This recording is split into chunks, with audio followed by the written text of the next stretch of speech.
Oke, sudah tahu ya? Waalaikumsalam warahmatullahi wabarakatuh. Selamat pagi anak-anak kelas 8. Apa kabar semua? Semoga senantiasa kita diberikan kesehatan oleh Allah Subhanahu wa taala. Amin. Baik anak-anak sekalian, ini adalah pertemuan pertama kita selama satu semester ini.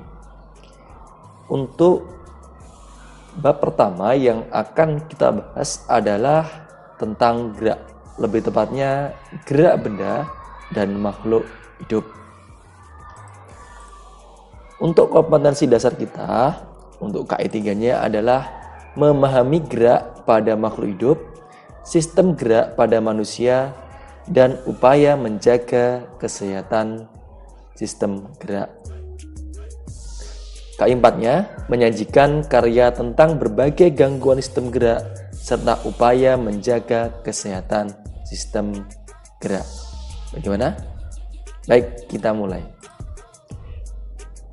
Apa itu gerak? Coba, siapa yang tahu? Oke.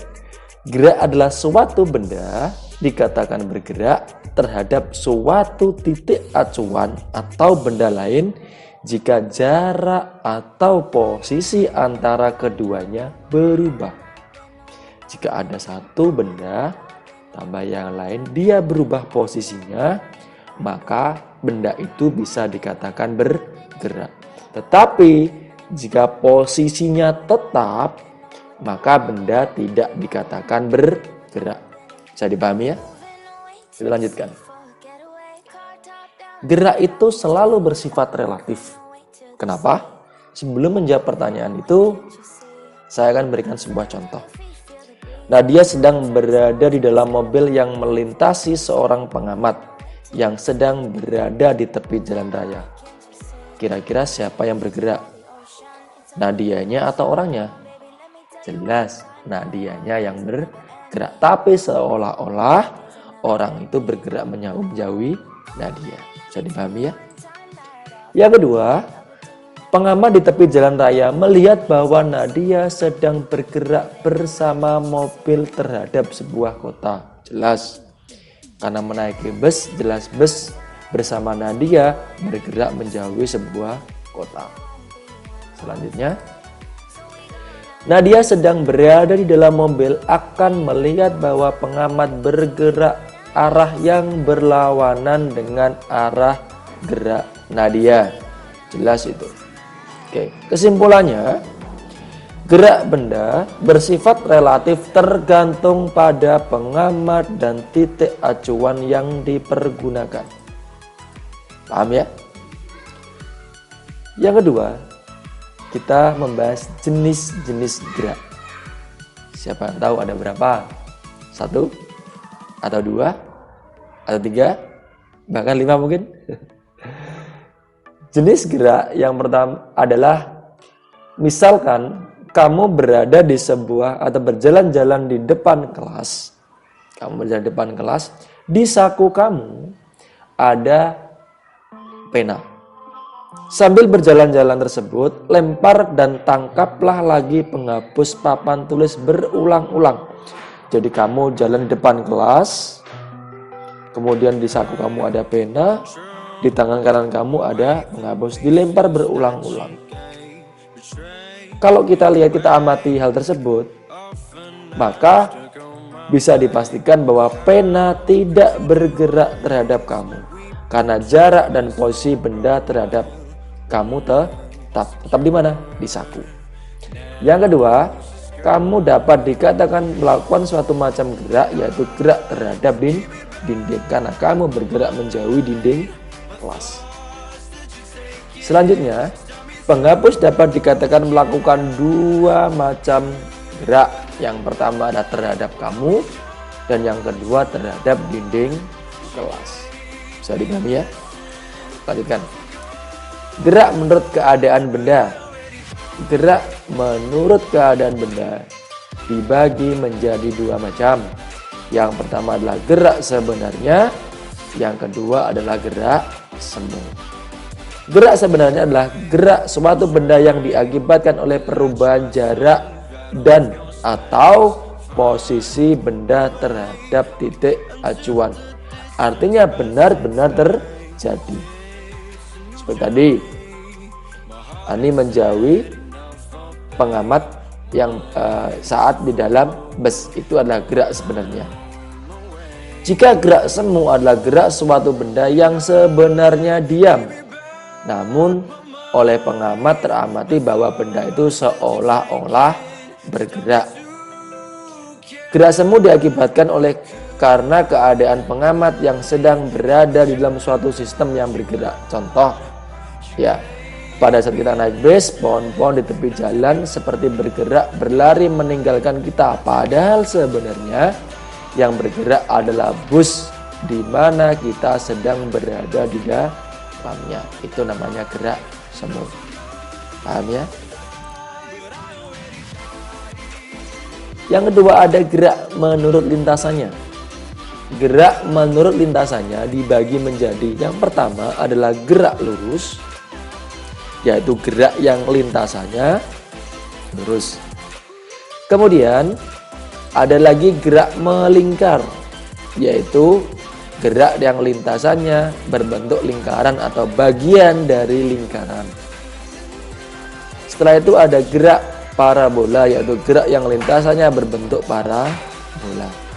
Dan yang terakhir, gerak tidak beraturan, yaitu gerak yang lintasannya tidak beraturan.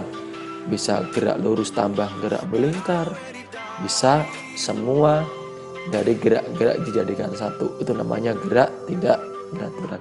Jelas ya? Kita berikan suatu contoh. Ketika kita bergerak, kita selalu berhubungan dengan yang namanya kelajuan dan kecepatan. Saya berikan kamu sebuah contoh. Bagaimana dengan jarak? Sebelum kita bahas kelajuan dan kecepatan, maka kita akan membahas jarak terlebih dahulu. Jarak dihitung seberapa jauh benda itu bergerak setelah meninggalkan titik acuan sebagai posisi awal. Sedangkan perpindahan adalah seberapa jauh benda tersebut berpindah dihitung dari titik acuan tanpa memperhatikan bentuk lintasan. Hanya diukur dengan menarik garis lurus dari posisi awal dan akhir. Itu bedanya. Kalau jarak semuanya kita hitung dari titik awal kemanapun sampai titik akhir kita hitung semua. Tapi kalau perpindahan hanya titik awal dan titik akhir. Itu namanya perpindahan. Bisa dipahami ya sejauh ini? Perbedaan jarak, perpindahan. Oke, lanjutkan. Kelajuan dan kecepatan diturunkan dari jarak dan perpindahan. Kalau kelajuan adalah jarak yang ditempuh oleh suatu benda yang bergerak dalam tiap satuan waktu. Kelajuan itu adalah jarak yang dibagi waktu. Paham ya? Ya, kelajuan adalah S, yaitu jarak dibagi dengan T, waktu. Dengan V kelajuan dalam satuannya SI, meter per sekon. Jarak satuannya meter. Apa perbedaan bahwa jarak kelajuan itu diturunkan dari jarak dan waktu. Selanjutnya adalah kelajuan tetap atau kelajuan rata-rata.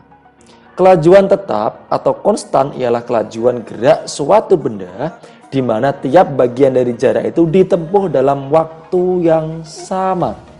Ya, yaitu kelajuan gerak suatu benda di mana bagian jarak itu ditempuh dalam waktu yang sama. Biasanya kelajuan konstan atau tetap ini hanya bisa terjadi dalam waktu sesaat. Maka dari laju ini sering disebut dengan laju sesaat. Untuk kelajuan rata-rata adalah kelajuan gerak suatu benda yang menempuh jarak perpindahan tertentu, di mana tidak tiap bagian dari jarak itu ditempuh dalam waktu yang sama. Untuk kelajuan rata-rata berlaku persamaan sigma S dibagi dengan sigma T. Dengan sigma S adalah jumlah jarak yang ditempuh, sigma T adalah waktu yang ditempuh, dan V adalah kelajuan rata-rata. Bisa dipahami ya? Sedangkan kecepatan, nah, tadi sudah kelajuan, sekarang kecepatan. Sebagai contoh, sebelum saya menerangkan untuk kecepatan, kita akan melihat contoh terlebih dahulu. Di gambar kita lihat seseorang melangkah ke kanan sejauh 100 meter.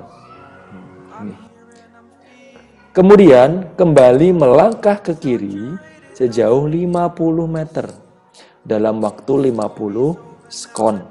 Berarti dia ke kanan 100 meter, kemudian ke kiri 50 meter. Dari contoh tersebut, maka jarak yang ditempuh berapa? Ingat, jarak adalah panjang semua lintasan, ya. Panjang semua lintasan. Berarti 100 ke kanan ditambah ke kirinya 50. Jumlahnya 150. Itu adalah jarak. Bagaimana dengan kelajuan? Kelajuan adalah jarak dibagi waktu. Jelas jaraknya? Ya, 150. Berapa waktu yang dibutuhkan? Waktu yang dibutuhkan adalah 25 sekon. Berarti kelajuan rata-rata tiap orang itu adalah 6 meter per sekon. Sekarang kita hitung yang kedua, perpindahan. Ya, berbeda dengan tadi kelajuan. Kalau kelajuan itu adalah jarak dibagi dengan waktu, tapi kalau kecepatan adalah perpindahan. Ingat, perpindahan hanya dihitung dari awal dan akhir. Karena 100 ke kanan, kemudian kembali ke kiri, berarti 100 dikurangi 50. Berarti awal sampai akhir hanya 50 meter. Itu adalah perpindahan.